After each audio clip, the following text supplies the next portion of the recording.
friends, welcome back to my channel. Sass here. I'm here for another recap of Love After Lockup. New season, new participants. What did y'all think about the episode last night?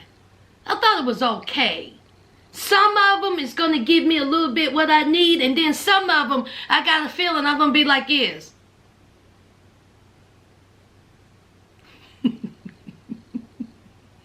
Let's talk about the new participants first, and then I'll move on to Indy.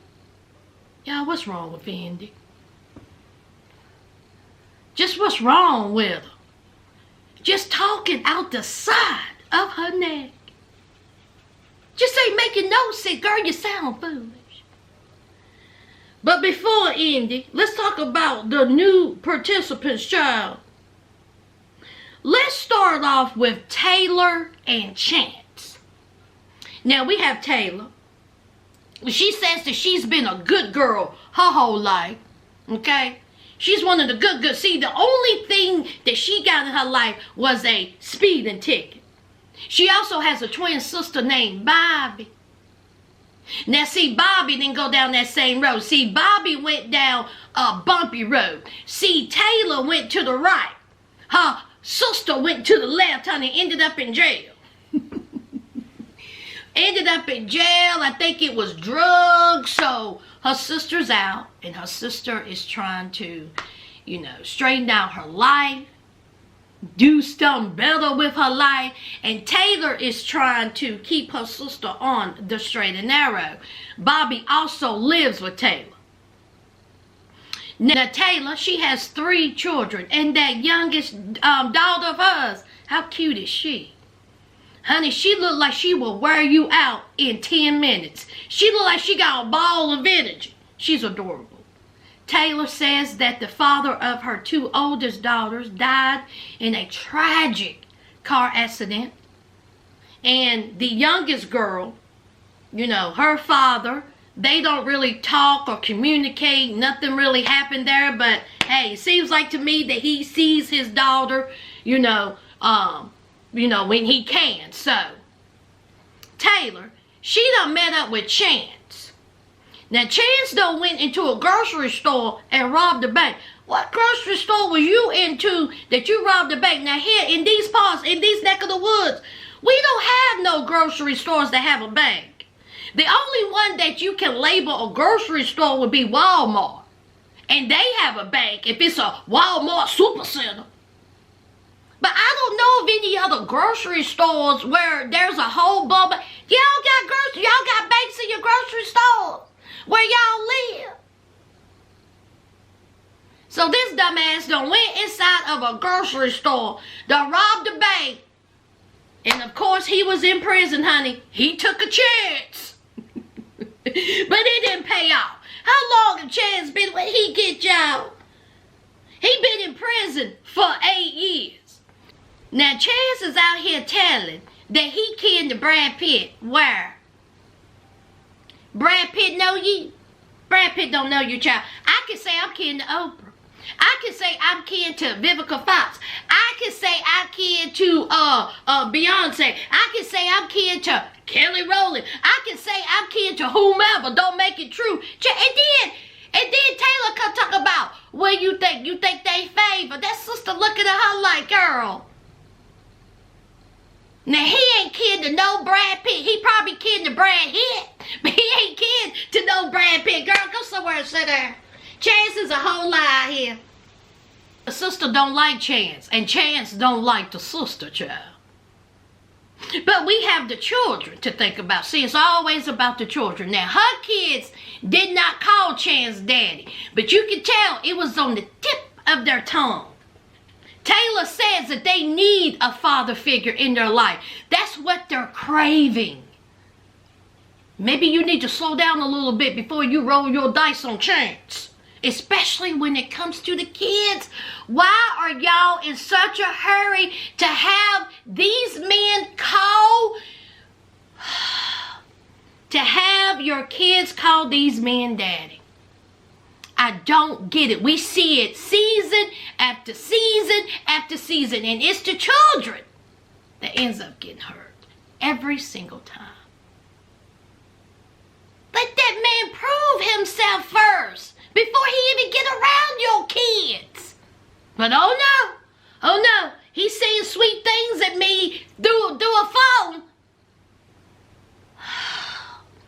So she's on the phone talking to Chance, and of course he's about to get out, and it's the same conversation. How many times we gonna hit it? How many times I wanna crack that back? Are we gonna go down the road so I can twist you in two? Or we gonna go, to a hotel, motel, not a Holiday Inn? What we gonna do? Cause see, I have to get off this frustration. So she here for a child. It's been a minute before somebody done cracked that back. So they're having that whole conversation, and then he's in prison. And he's telling her how they need to remodel her house when he gets out. Because see, she got 3 kids and the sister that's living there. He ain't even out of prison. He already tried to dictate what she gonna do in her house. He already got the sister booted out. So here is Taylor already crying, snot flying, because she is conflicted between her twin sister and Chance, a dumbass who robbed a bank inside of a grocery store. Taylor, honey, it ain't that hard.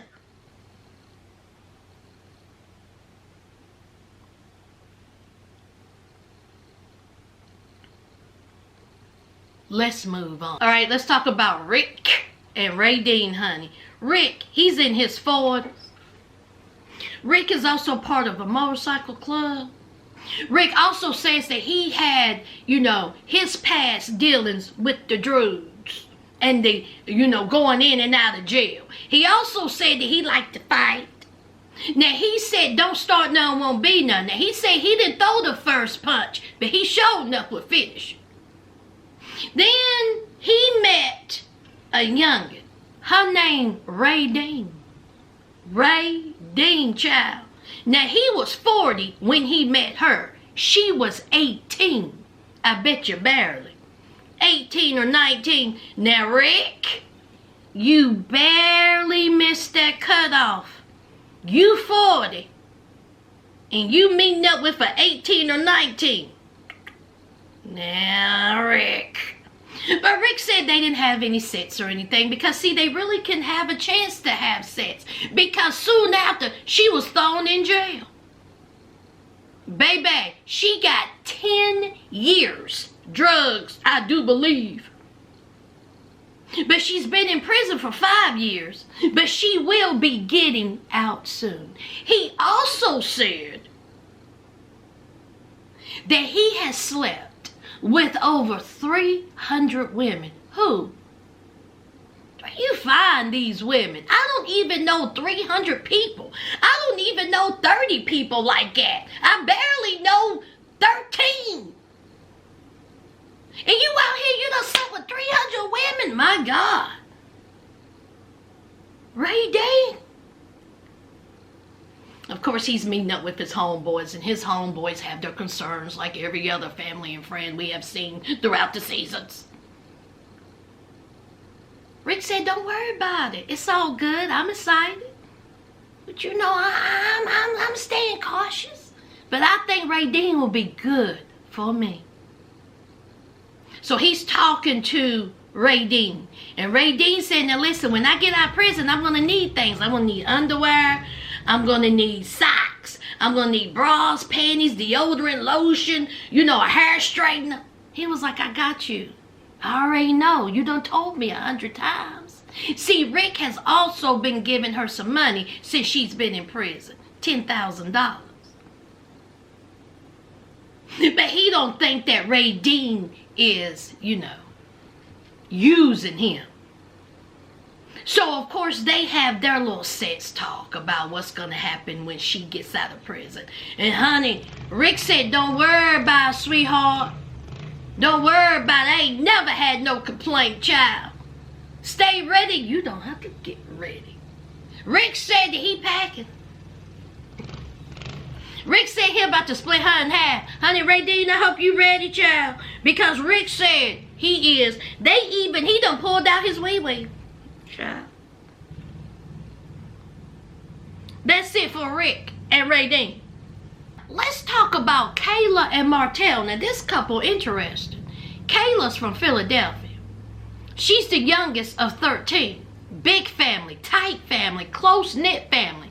She done packed up her stuff. And she done moved to Atlanta, away from her family, for her man, Martel, who has been in prison for 13 years. Drugs and guns. 13 years. He's getting out soon. So she's with her friend. And she's telling her friend about, what's going to happen when he gets out. She's excited. She got her a white dress. She ready, honey. She's also ready to get it in with Martel.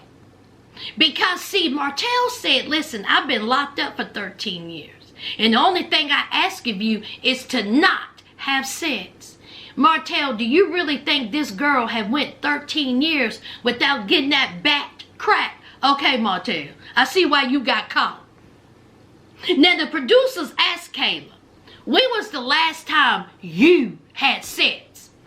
She said, child, she never answered the question. Now, Kayla, you want me to believe that it's been 13 years before you had sex?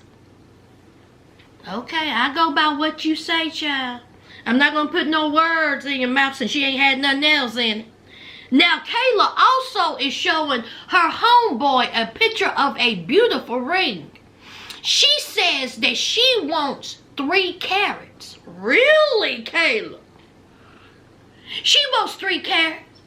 And she said that the ring that she wants costs between $32,000 and $40,000. I tell you, these people are in Never Never Land. So the homeboy said, how you going to get that ring? Who going to pay for it? And she said, well, I can't pay for it myself. He's going to have to. Kayla, how? He done spent 13 years in prison. If he gets a job, it's going to take him a little bit to get $32,000 to $40,000. That's a whole car.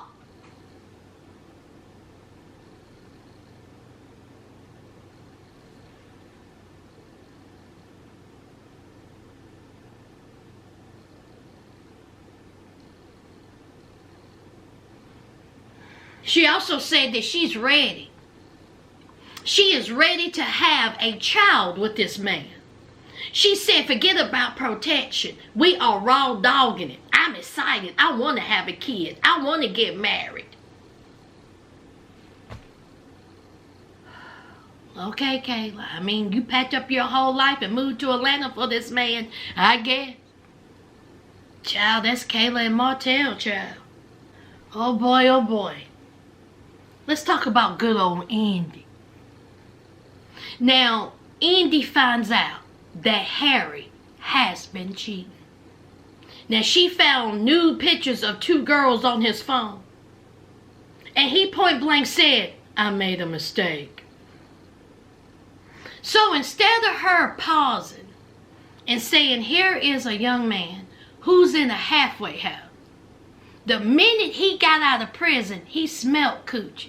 He couldn't wait to get it. He's in a halfway house that has some type of rules. He still got a hold of some coochie that wasn't you. But instead of you thinking about that, you say you forgive him. And you're still going to move to Ohio because, see, if you were in Ohio, he wouldn't have cheated. Girl, you're a whole fool out here, Indy. Do you really think that just because you moved to Ohio, he ain't gonna cheat? A dog will always roam. Always. So she's talking to her sister, and her sister is trying to reason with her, trying to talk to her, but you can't talk to Indy. You cannot talk to her. She's like, well, he says that he's sorry. He says that he's not going to do it anymore. It's unconditional love. Why does she keep saying that? Why does she keep saying unconditional love, unconditional love? Girl, shut up. And another thing, Indy, why you keep saying this boy is your husband? He's my spiritual husband. He's my spiritual husband. Oh, technically, really, he's my husband. Girl, shut up. You sound foolish. That man is not your husband. And obviously, he don't think of you as his wife, his spiritual wife, his girlfriend, or even his homegirl. Because if he did, he wouldn't have cheated the minute he got out of prison. But you out here making excuses for his behavior. So the sister said, child, you moving too fast. Now he done cheated, he done said he cheated, and here you are still going to Ohio. She said that's what she's going to do because she loves this man, she forgives this man, and he's not going to do it anymore. So she's talking to her family. Of course, her mom, her friends, her brother, her sister, they're still trying to talk some sense into her head, but it ain't getting through. Ain't nothing here. It's just glossed over. Indy thinks that she is making a good decision, even though she don't have no job. What they say her occupation was, she's a makeup artist. Is that right? She has no job and nowhere to live. Her mama was like, girl, I'm not going down this road with you again. We done went down to Ohio and it was a hot mess. I tried to tell you, but you didn't listen. Now here you go again. But of course, Indy, she's making the right decision. Harry is the one for her. Her mama done gave her some mace. Indy is like, what's this? What am I going to need this for? The mama said, you don't know this boy. You're going to Ohio? The mama should have said, you going to Ohio, but my grandbaby ain't going nowhere. Let's see what Indy would say then. But anyway, here comes Indy. She done packed up her car with one tote. Now before, she had a whole U-Haul, but now she only got one tote and her daughter and that car. What happened to all the stuff in the U-Haul? Did you sell it? Love about the Lockup producers. Y'all just be going around just telling lies. Here she go. So here she goes. She done drove from Maryland to Ohio. But here's the thing. Harry calls and said, hey baby, how you doing? Holla at your boy. Guess what? I'm getting out at midnight. Come and get me. So she was like, wait a minute, I thought I was going to pick you up tomorrow. He was like, well, tomorrow technically is midnight. And I'm getting out at midnight. Come and get me, baby. So she was like, oh my God, I'm so excited. But see, she has another thing. She says that she is staying at Harry's sister's house. Is that right? Now see, the last time we seen Harry's sister, she wasn't having none of this. She wasn't having the relationship. She thought they was moving too fast. She thought that girl calling Harry daddy was something that she ain't never heard of before, that wasn't even right. You don't even know my brother. To now, she is agreeing to have Indy and Harry and that daughter live with her and her daughter. How much you want to bet the love at the Lockup producers was like this? Harry's sister. See, she needs somewhere to stay to extend this storyline. We can give you a little bit of money if you let that happen. Because see, I think, this is just my opinion, that's the only way that Indy, Harry, and the daughter is staying at the sister's house. Did y'all see the sister? The sister got a little makeup on her face. Her hair was did, honey. But see, Harry's sister said that y'all can stay here, but it ain't gonna be long. And see, he got to find a job. And see, you have to find a job as well. You're going to be laying up in my house not doing nothing. That's a fact.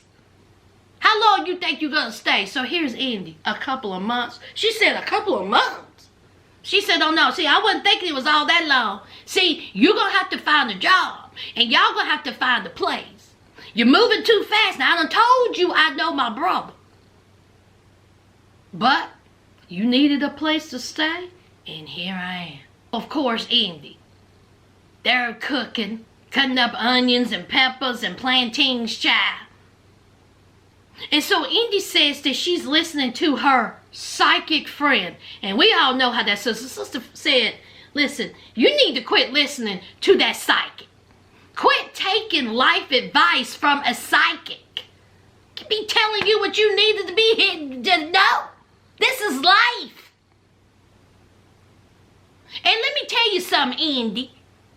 If your psychic friend was all that psychic, why didn't she tell you what the lottery numbers was?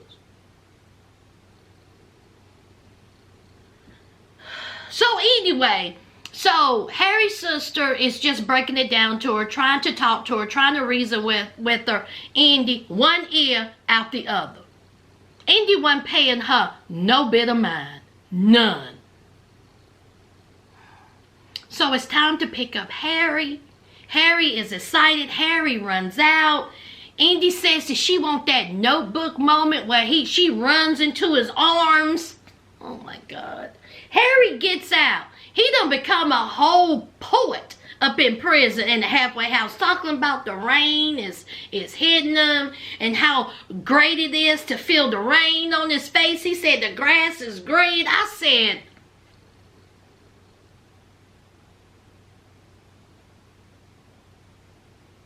Indy, you ain't getting on my nerves this season.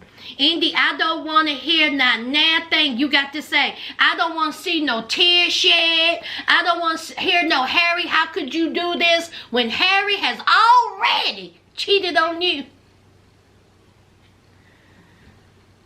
Let's move on. Lacey and Antoine. Lacey says she's 38. Where do y'all get these numbers? Y'all just pull these numbers out of the air. Lacey says she's 38. Boy, Dad, I tell you, it's some hard water here in the United States. Antoine, now, I hate to be stereotyped. I thought Antoine was black.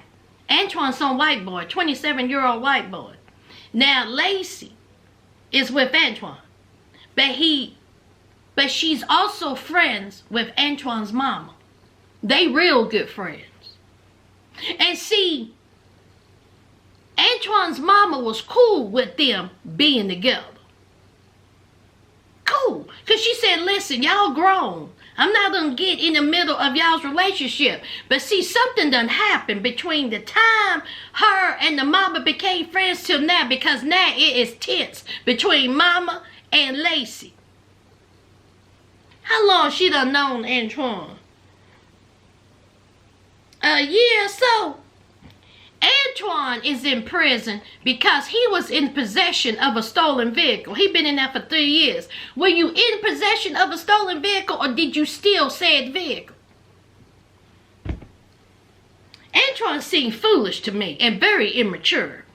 Antoine is on the phone with her talking about he in the hole. He been in the hole. They don't tell me what to do. I do this, I do that. He sounds foolish.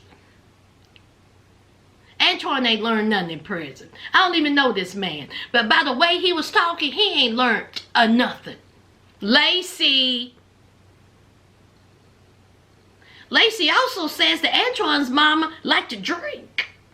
She done put this woman's business right there on national TV. Talking about she liked to knock him back a little bit. And in the previews, honey, Antoine's mama, she could bite a brick. And that's all I gotta say about that, honey. Antoine's mama, ooh, Lord, honey. She been in several fights and lost. So, here is Antoine and Lacey, and then the struggle between Lacey and the mom. Lacey said that Antoine is a mama's boy. Oh, Lord. Lacey, you 38. You want to go around messing around with a 27-year-old who's a mama's boy? Girl, you ain't got your fashions right. But I just can't say that Antoine sound foolish because 38-year-old Lacey is writing a letter to Antoine under a fake name to see if he responds. This is 38-year-old Lacey who's doing this. Where do you find these people? Who does that? Either you trust them or you don't. But you writing fake letters to your boyfriend. Let's move on. I see right now Lacey and Antoine gonna get on my nerves, and I think especially that Lacey. Let's move on. Last and certainly least, there's a thin line between love and hate. Hey, come on. Is a thin line between love and hate. Honey, we got Kevin. Kevin think he cute, y'all. He sure do. Kevin think he cute. Kevin says, I got a good job. I'm cute. I got a nice ride. I got women here, there, everywhere. Kevin's meeting up with, I guess, a friend with benefits. They've known each other for 15 years, so I guess they just hook up every once in a while. She says that Kevin ain't nothing but a player from the Himalayas. He ain't ready to settle down, child. He will reap what he is sowing. See, Kevin has an ex-girlfriend named Kayla. And honey, she is a stalker. She is obsessed. She calls Kevin nonstop, a ring-a-ding-a-ling-a-ling, a ring-a-ding-a-ling-a-ling. Kevin also says that he was with the girl and Kayla, the ex, done went and slashed the girl's tires.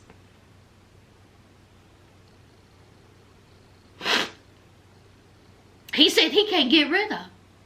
He says he cannot get rid of this girl. Well, Kevin, you're not going to get rid of her because you're still sleeping with her. Friends with benefits. See, you can't keep sleeping with crazy. This is what happened. Is a thin line between love and hate. But see, Kevin, he met this girl named Tiffany on that good old Facebook. And see, before he could really get to know her, she went to prison for drugs. But eventually, she's going to get out. And he says that he wants a life with Tiffany. He loves Tiffany. That he wants to get to know Tiffany better. But see, there's that little obstacle called Kayla. He also has a son. And his son, child bless his heart, he's trying to talk to his daddy. Can't talk to him. So while Kevin is in the confessional talking to the producers, his phone is ringing. He don't answer. The phone is ringing. You don't answer. The phone is ringing. You don't answer. So what happens then? See, Kayla done showed up at this man's door. Talking about who's the bee inside. Tell the bee to come out here. I'll whoop up on him. I was like, child. So he didn't go through the front door. He went through the garage. So here is Kayla. Now, this part was heavily edited because I don't know what happened. We got Kayla screaming and yelling and F you. The producers is trying to tell her to leave. People fussing, people cussing. Honey, we got Kevin out there in the corner smoking. I mean, his nerves is bad telling her to go on with it. I mean, it was a mess. Isn't it funny how when you see these people on TV, and then they show photos of them, how edited them photos are. Filter face. Did y'all see them pictures of Kevin and Kayla? Now see, Kevin got pop marks all up on his face. But in them pictures, honey, his skin is smooth, child. He got that sultry soap opera look. But when you see him, he don't look nothing like that. Neither does Kayla. Kayla look like she'll fight every time she gets a chance. She just wake up mad. And Kayla, you done showed up at this man's house with a different color hood on your car that you done got at somebody's good old Roscoe's junkyard. Kayla, go somewhere and sit down. How you gonna be a stalker and you ain't even got the same hood on the car that your car can't be?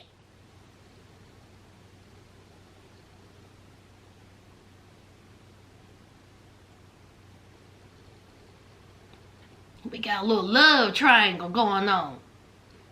What y'all think about this episode? I think I hit everybody, child. I think I did. Y'all let me know what you think about this season premiere. And y'all know what to do. Hit that like, comment, and subscribe. And until next time, friends. Bye.